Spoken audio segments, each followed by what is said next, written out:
All right, let's dive into an idea that pretty much flips everything we know upside down. What if failure isn't something you run from, but something you actually use? We're going to see how the most successful people and companies out there don't just put up with failure, they actually lean into it.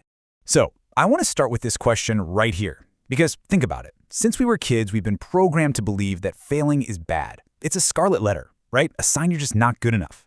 But what if that whole idea is the biggest lie that's holding you back? Okay, look at this. On the left, you've got the lie we're all told. Failure is a dead end, game over. But the reality, over on the right, is so much more powerful. Failure is just data. That's it. It's feedback. It's a giant signpost pointing, hey, not this way, try another path. It's not a judgment on you, it's just information. So how in the world do we make that switch in our heads? Well, it takes a really powerful mindset shift. We're talking about moving from a place of fearing failure to actively using it like it's a tool in your toolkit. And that is the very heart of the fail fast, fail forward philosophy. Now, let's be super clear about what this means. Fail fast doesn't mean being reckless or trying to mess up. Not at all. It means trying things in small, quick, manageable experiments. And fail forward, that means you make sure every single mistake, every piece of data you get actually pushes you ahead. It's all about speeding up that learning curve like crazy. And this quote just nails it, doesn't it? Success and failure aren't enemies on opposite sides of the field. They are literally on the same team, on the same path. Every single failure is just a step you take on the road to getting where you want to go. This right here is how you put it into practice. I mean, just look at the difference. That first question, what if I fail? It's all about fear. It paralyzes you. But the second one, what will this failure teach me? Now that's about curiosity. That's about growth. Just changing that one question in your head reframes absolutely everything. Okay, so this isn't just some feel-good motivational poster talk. This mindset is actually backed by hard science and proven by some of the most innovative companies in history. Let's get into the proof. Get this. Your brain is literally biologically hardwired to learn from mistakes. When you mess up, a part of your brain called the anterior cingulate cortex just lights up like a Christmas tree. It's like your own internal alarm system shouting, hey, pay attention, this is important. And that intense focus makes you learn way faster.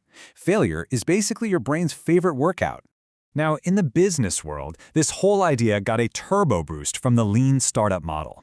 The concept is genius. Instead of spending years building something in secret, you create a minimum viable product, an MVP. That's the smallest, simplest version of your idea you can make. Then you get it out there, you measure how people actually use it, and you learn. It's this constant loop of build, measure, learn that drives modern innovation. For a really dramatic example, you've got to look at SpaceX. They didn't just fail. They failed spectacularly, with rockets literally exploding for the whole world to see. But every one of those fireballs was just that build, measure, learn loop in action. Each explosion gave them a mountain of critical data, which is exactly how they learned faster than anyone, and completely changed the aerospace industry with reusable rockets. And then on the total opposite end of the spectrum, you have a story like Zappos. The founder had this idea to sell shoes online, but he didn't spend millions on a warehouse full of shoes. Nope. His MVP was just taking pictures of shoes at local stores and posting them on a website. When people started buying, then he knew he had a real business. That tiny, low-risk test, that potential quick failure, turned into a company worth over $1 billion. Okay, this is so important on a personal level. You have to separate the outcome from your identity. I failed is just a description of an event. It happened. But I am a failure. That's a dangerous belief about who you are. Think about it. Michael Jordan got cut from his high school basketball team. He failed. He didn't decide he was a failure. He used it as fuel. Or look at Oprah. She was fired from one of her first TV jobs and was told she was unfit for TV. Can you imagine? She hit so many roadblocks, but every single one of them just built up her resilience. It's pushing through those moments, not avoiding them, that forges the kind of strength you need to achieve something incredible.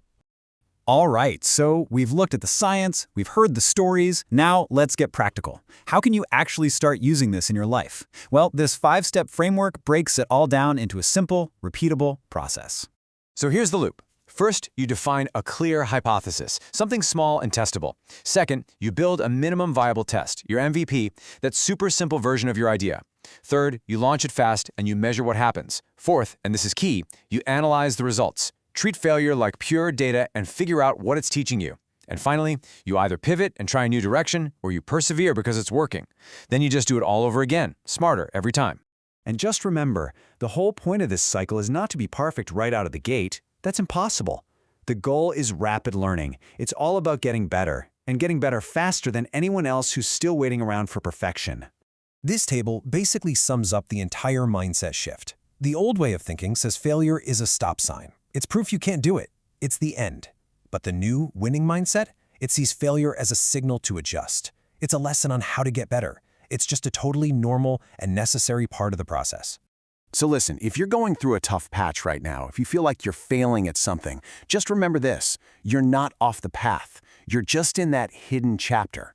Every single success story has one. You're not behind. You are in the process. And now I want to turn this back to you. After all of this, what's one small, low-stakes experiment you can try this week? Could be at work, a personal project, a new workout, anything. What's your MVP going to be? Because once you really adopt this mindset, your whole world changes. You stop seeing failure as this big, scary roadblock, and you start seeing it for what it really is, a stepping stone. Your next failure isn't your downfall. It's your next lesson. It's your next step forward.